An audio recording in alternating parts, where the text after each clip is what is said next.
Today's video, I'm going to show you how to preserve guacamole a little bit easier. So this one is, this is the Members Mark brand guacamole, and I have one in here, and it is 8 days old. We can tell it is still good. It's got a nice green. I mean, yeah, this is a little, I forgot what that's called, oxidized.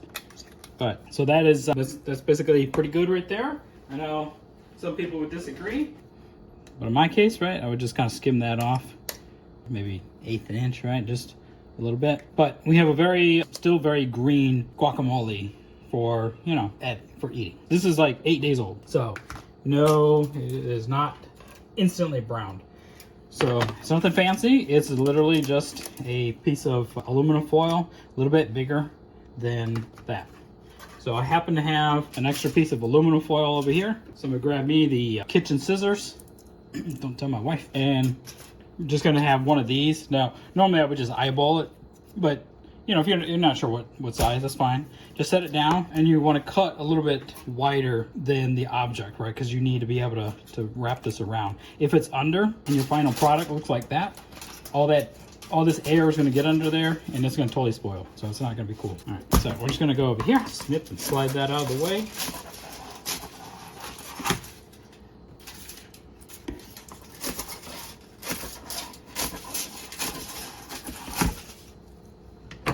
Again, it's better to be larger than this, because if it is undersized, especially once you get near the end, you're gonna be like, wow, I think I can squeeze one more out. But if you make it too short, then you might have missed out on 2 potential lids, aluminum foil lids. I don't know what you want to call these things.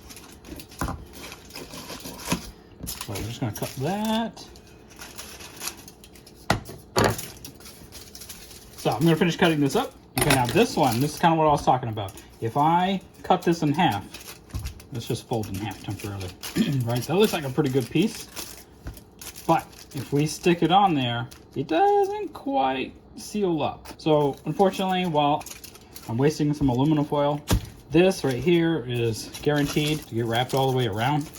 So I would rather have one well-preserved container than 0. And just to keep my other family members from thinking that cutting this in half is a good idea, and plus since I accidentally torn this, I'm just gonna trim it a little bit and set that off just like okay. And then if in doubt, right, we're gonna measure. I'm gonna set my scissors just kind of point, but it would not, there's the edge of the aluminum foil. I know there's a shadow and all, but yeah, that would probably don't need that.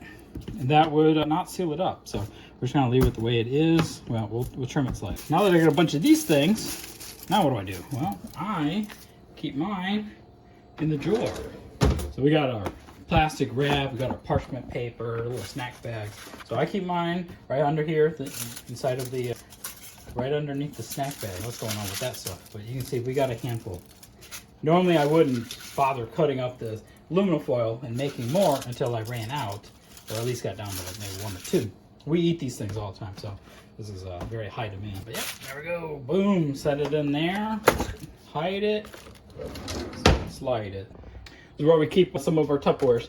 So these are Glad, I think. Nope, Rubbermaid. Well, shout out to Glad and Rubbermaid, but anyway, this is Rubbermaid. We're gonna grab one of these guys. And of course, this would normally be open and covered up with aluminum foil. That's in there. We're gonna seal that up, toss it in the fridge, come out, pop our lid, pop off our aluminum foil, because we would have been eating it. But between capturing a very small amount of air and then having that aluminum foil, it's gonna make this so much better. I hope you found that helpful on being able to preserve guacamole.